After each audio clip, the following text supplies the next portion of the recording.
कि डायबिटीज़ कोई बीमारी नहीं है।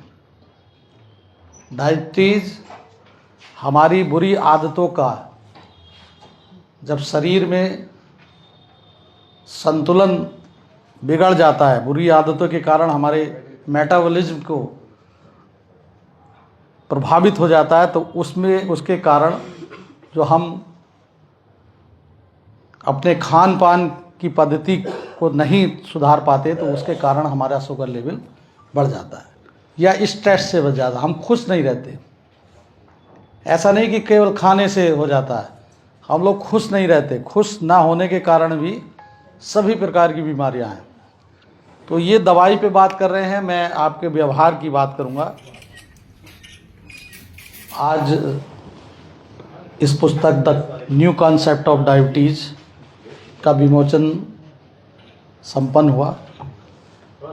ये चिकित्सीय पद्धति के आधार पर इस पुस्तक को लिखा गया है और मुझे प्रसन्नता है कि किसी चिकित्सक द्वारा पुस्तक का लिखना अपने आप में बहुत ही कठिनाई की बात है। मैं थोड़ा सा स्पष्टवादी हूँ, क्योंकि जितने चिकित्सक होते हैं बहुत लंबी शिक्षा के बाद वो जब चिकित्सक हो जाते हैं तो रिसर्च पेपर तो लिखते हैं, लेकिन पुस्तक के रूप में अपने भाव को अभिव्यक्त करना ये बहुत कम संभव है। डॉक्टर मेहर साहब ने इस पूरी पुस्तक में डायबिटीज़ पर कैसे नियंत्रण हो, क्या उसकी नई किस प्रकार से डायबिटीज़ मनुष्य को घेरता है, लेकिन एज ए प्रशासनिक अधिकारी होने के साथ साथ और केमिस्ट्री का विद्यार्थी होने के साथ साथ मैं ये केवल यही कह सकूँगा कि डायबिटीज़ कोई बीमारी नहीं है। डायबिटीज़ हमारी बुरी आदतों का, जब शरीर में संतुलन बिगड़ जाता है, बुरी आदतों के कारण हमारे मेटाबॉलिज्म को प्रभावित हो जाता है, तो उसमें उसके कारण जो हम अपने खान पान की पद्धति को नहीं सुधार पाते, तो उसके कारण हमारा शुगर लेवल बढ़ जाता है या स्ट्रेस से बढ़ जाता है। हम खुश नहीं रहते। ऐसा नहीं कि केवल खाने से हो जाता है, हम लोग खुश नहीं रहते। खुश ना होने के कारण भी सभी प्रकार की बीमारियां हैं। तो ये दवाई पे बात कर रहे हैं, मैं आपके व्यवहार की बात करूंगा कि आप दवाई दीजिए, हम व्यवहार से ठीक करेंगे। व्यवहार से ठीक करने का दो ही साधन है, योग को अपनाइए और भोग की प्रवृत्ति से थोड़ा दूर रहिए। जैसे जैसे आयु बढ़े, खान पान की प्रत्येक व्यक्ति की अपनी आदतें होती हैं, लेकिन आप वेजिटेबल्स पर जिंदा रहने की कोशिश करिए, फलों पर रहने की कोशिश करिए, अन्न छोड़िए मत।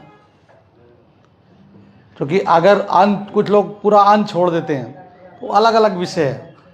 आप संतुलित आहार लीजिए। संतुलित आहार में सभी प्रकार की चीज़ें होनी चाहिए। प्रोटीन भी होना चाहिए, आपको फैट भी होना चाहिए, कार्बोहाइड्रेट भी होना चाहिए, विटामिन्स तो होता ही है जो उपयोगी है, और विटामिन्स या जितने मिनरल्स हैं बाहरी रूप से मत लीजिए।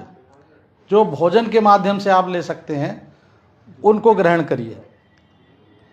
हाँ, लेकिन जब ये बढ़ जाए तो अब दवाई ज़रूर लीजिए। ऐसा ना हो कि फिर आप एक लेवल तक आप उसको मैनेज कर सकते हैं, लेकिन जब बढ़ जाता है तब दवाई पर निर्भर ज़रूर रहिए।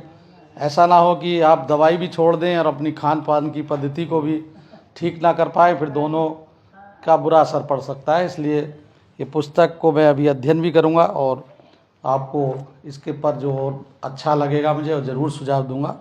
आपने पुस्तक लिखने का मुझे शौक़ है, अपने अनुभवों को लिखने का शौक़ है। लगभग 6 पुस्तक लिख चुका हूँ और सभी अपने अपने क्षेत्र में उपयोगी रही है। अभी मेरी लेटेस्ट पुस्तक कर्म कुंभ पर माननीय मुख्यमंत्री जी का भी आशीर्वाद मिला और उत्तर प्रदेश के राज्यपाल महोदय द्वारा उसको रिलीज किया गया। उसके पूर्व 2 पुस्तक मेरी माननीय राज्यपाल आरिफ मोहम्मद खान साहब ने रिलीज की है। उनका विषय भी एक कोविड काल में किस प्रकार से हम लोगों ने काम किया, कैसे क्या करना चाहिए था, उसका प्रबंधकीय व्यवस्था पर है। कर्म निर्णय में बहराइच में जब था तो तमाम बाढ़ की आपदा और तमाम चीज़ों से किस प्रकार रूबरू हुआ, उस पर कैसे काम किया, तो अपने अनुभव को साझा करने का जो के आधार पर जो पुस्तक लिखी जाती है वो निश्चित रूप से मौलिक पुस्तक होती है और ये पुस्तक भी उपयोगी सिद्ध हो। विशेष रूप से हमारे मंच पर रजनीश श्रीवास्तव जी डॉक्टर बहुत वरिष्ठ चिकित्सक हैं। रजनीश है राजेश? रजनीश, नाम भूलता नहीं चूँकि शीर्षासन करने का कुछ फायदा। हमारे वरिष्ठ पत्रकार और समाज सेवी अंसारी साहब, पत्रकार भाइयों, ये छोटा सा आप समारोह देख रहे हैं लेकिन इसकी पुस्तकें जो हैं हमेशा उपयोगी होती हैं। पुस्तकें आदमी को जिंदा रखती हैं। आदमी चला जाएगा, उसकी रूह चली जाएगी, लेकिन ये पुस्तक कहीं नहीं जाएगी। तो जो पुस्तक जिसको हमेशा जिंदा रहना है उसको पुस्तक लिखनी चाहिए। इन्हीं भाव के साथ आपका ढेर सारी शुभकामनाएं। जय हिंद, जय भारत।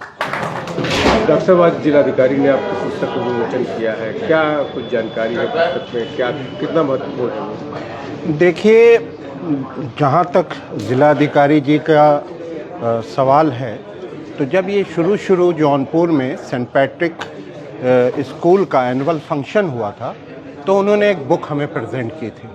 उस दिन से हमारे मन में ये था, तभी हमारी बुक का सारी फॉर्मेलिटी वगैरह हो रही थी कि मैं इसका पुस्तक विमोचन जो है वो मैं ज़िलाधिकारी डॉक्टर दिनेश कुमार सिंह जी की कारकमलों द्वारा ये होगा। मगर उन्होंने हमारा इस आमंत्रण को स्वीकार किया, इसके लिए मैं उनको अपने तहे दिल से उसका शुक्रिया अदा करना चाहता हूं, अभिनंदन करता हूं, वंदन करता हूं। पहले की जो थ्योरी थी तो वो ये थे कि ये इंसुलिन की कमी के कारण से होती है, इसीलिए हमने इसको एक किताब की शक्ल दी और किताब की शक्ल देने के बाद जो है अपने सारी चीज़ों को, जो मरीजों की परेशानियां हैं, इसमें बहुत सारे टूल्स, टेक्निक्स, जो मॉडर्न वे ऑफ ट्रीटमेंट है। एक और बहुत बड़ी आश्चर्य की बात है कि शुगर इंसुलिन रेजिस्टेंस के कारण से होती है और अब तक हम लोग जो शुगर की जांच करवाते हुए आए हैं उसमें फास्टिंग ब्लड शुगर देखते हैं या पीपी ब्लड शुगर देखते हैं या HbA1c जांच कराते हैं, जिससे मात्र जो है हमको ये पता लगता है कि 3 महीने में ग्लूकोज का कंट्रोल क्या है। मगर किसी चीज का कारण को जानने के लिए जो जांच की जरूरत होती है, जैसे फास्टिंग इंसुलिन लेवल हमको देखना होता है, तो उससे ये पता चलता है कि इंसुलिन रेजिस्टेंस का क्या पोजीशन है। सी पेप्टाइड जांच करानी पड़ती है, उससे जो है आपके स्ट्रक्चरल डिफेक्ट का पता चलता है कि पैनक्रियास में जो बीटा सेल हैं वो कितने क्षतिग्रस्त हुए हैं। क्योंकि देखिए, डायबिटीज 2 प्रकार की होती है। एक टाइप 1 डायबिटीज होती है जो कि आपके बाय बर्थ होती है, वो जो है आपको इंसुलिन की कमी के कारण से, वो मात्र 10% लोगों में होती है और 90% लोगों में जो है ये टाइप 2 डायबिटीज होती है। तो उसी पे हमने अपने पूरे रिसर्च को केंद्रित किया और उसके बाद मैंने मिशन डायबिटीज फ्री इंडिया के लिए मैंने काम करना शुरू किया और उसमें जो है मैंने इस बुक को लिखा। प्रेरणा हमको लोगों, डायबिटीज के मरीजों से मिली और इसमें हमने आज उस बुक का विमोचन हमारे बहुत गौरवान्वित ढंग से हमारे जिलाधिकारी जी ने किया। उसके लिए हम बहुत ही उनका तहे दिल से शुक्रिया अदा करते हैं, वंदन करते हैं।